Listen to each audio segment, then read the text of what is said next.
எல்லாருக்கும் வணக்கம். First of all வந்துட்டு நான் அந்த சுரேஷ் அகாடமி சூஸ் பண்ணலன்னா இங்கே வந்திருப்பேனானே தெரியல. ஒரு ஃப்ளோவில் தான் வந்துட்டு எடுத்தேன். என்ன படிக்கிறது எதுவுமே ஒரு ஐடியா இல்லாமல் தான் இருந்துச்சு.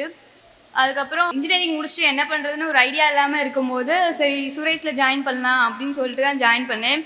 அந்த பாயிண்டில் மட்டும் நான் அந்த முடிவு எடுக்கலைன்னா இன்றைக்கி என் லைஃபே வேறு மாதிரியாக இருக்கும். பிகாஸ் நான் வந்துட்டு லவ் மேரேஜ் தான் பண்ணேன். லவ் மேரேஜ் பண்ணிவிட்டு எல்லாருமே சொன்னாங்க அவ்வளோதான் உன் லைஃப் முடிஞ்சிருச்சு, இதுக்கப்புறம் உனக்கு எதுவுமே இல்லை அப்படின்னு தான் சொன்னாங்க. அந்த பாயிண்டில் வந்துட்டு எங்கள் அம்மா அப்பா சப்போர்ட் வந்துட்டு எனக்கு கிடச்சிச்சு. நீ வந்து இங்கேருந்து படி அப்படின்னு சொல்லிட்டு என் வீட்டுக்கு கூப்பிட்டு என்னை இருக்க வச்சு படிக்க வச்சாங்க. இந்த 3 வருஷமாக நான் எங்கள் அம்மா அப்பா பெற்றோர்கள் மேடைக்கு வரவும் என் ஹஸ்பண்டும் எங்கள் அம்மா அப்பா 2 பேரும் மேலுக்கு எங்கள் அம்மா அப்பாவும் என் ஹஸ்பண்டும் எனக்கு சப்போர்ட் பண்ணலன்னா இது எனக்கு கிடச்சிருக்காது. எங்கள் அம்மா அப்பா வந்துட்டு வீட்டில் வச்சனால தான் எனக்கு இப்படி ஒரு ஆப்பர்ச்சுனிட்டி கிடச்சிச்சு. அட் த சேம் டைம் எங்கள் வீட்டில் இருக்கிறதுக்கு என் ஹஸ்பண்ட் வந்து சம்மதிச்சதும் ஒரு பெரிய விஷயம். ஏன்னா எவ்வளோ பேர் வீட்டில் இதுக்கு வந்து அக்செப்ட் பண்ணிப்பாங்கன்னு தெரியல. மாமியார் வீட்டில் வந்து இருன்னு சொன்னால் எவ்வளோ பேர் அக்செப்ட் பண்ணிப்பாங்கன்னு தெரியல. 2 பேருமே ஒரு மியூச்சுவலாக எனக்கு ஒத்து போனதுனால தான் எனக்கு இந்த ஆப்பர்ச்சுனிட்டி கிடச்சிச்சு.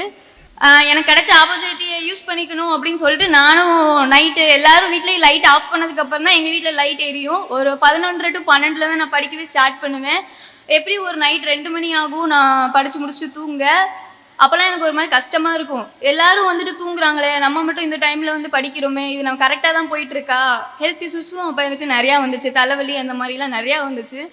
சரி வேறு வழியே இல்லை அப்படின்னு சொல்லிட்டு இந்த 2 வருஷமும் கண்டினியூஸாக நான் எஃபோர்ட் போட்டேன். அதோட ரிசல்ட்டாக இப்போ வந்துட்டு நான் இங்கே வந்து நிற்கிறேன். அதே மாதிரி இந்த சொசைட்டியில் நான் இப்போ லவ் மேரேஜ் பண்ணப்போ நிறையா பேர் அப்படி பேசினாங்க, எங்கள் அம்மா அப்பாவை அசிங்கப்படுத்துகிற மாதிரி அவ்வளோ பேசினாங்க, எல்லாமே கேட்டாங்க. இப்போ நான் ஒரு ஜாபில் இருக்கேன், கேட்டது ஒரு 10 பேர் கூட கேட்டிருக்க மாட்டாங்க. என்ன பொண்ணு போஸ்டிங் போயிடுச்சாமே அப்படின்னு சொல்லிட்டு ஒரு 10 பேர் கூட கேட்டிருக்க மாட்டாங்க. ஸோ இந்த சொசைட்டியை பற்றி நீங்கள் எதுவும் கவலைப்படாமல் நீங்கள் என்ன நினைக்கிறீங்களோ அதை வந்துட்டு நீங்கள் நினச்சி போயிட்டே இருங்க. அதை சொசைட்டி எப்படி பேசிக்கிட்டே தான் இருக்கும். அவங்களோட வில் பவரை சேலஞ்ச் பண்ணுறாங்க அப்படின்னா அதை நீங்கள் பண்ணிவிட்டு நீங்கள் பாட்டுக்கு உங்கள் வேலையை பார்த்துட்டே இருங்க. எதை பற்றி யோசிக்காதீங்க. படிக்கிற ஃப்யூச்சர் ஆஸ்பிரன்ஸ்க்கு என்னோடய வாழ்த்துக்கள். Thank you sir. எல்லோருக்கும் வணக்கம்.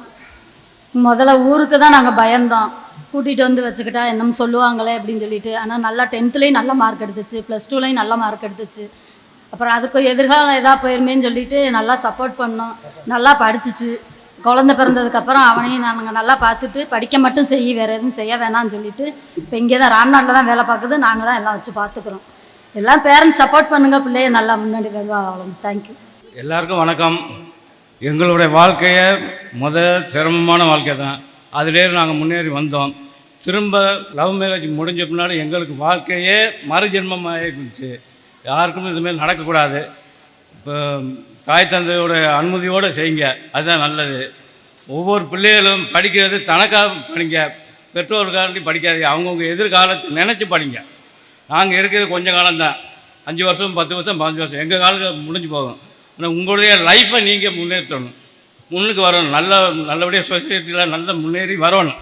அதுதான் ஆண்டவனுக்கு அடுத்தது வேலை தான், கவர்மெண்ட் வேலை தான். அது எனக்கு தெரிஞ்சது.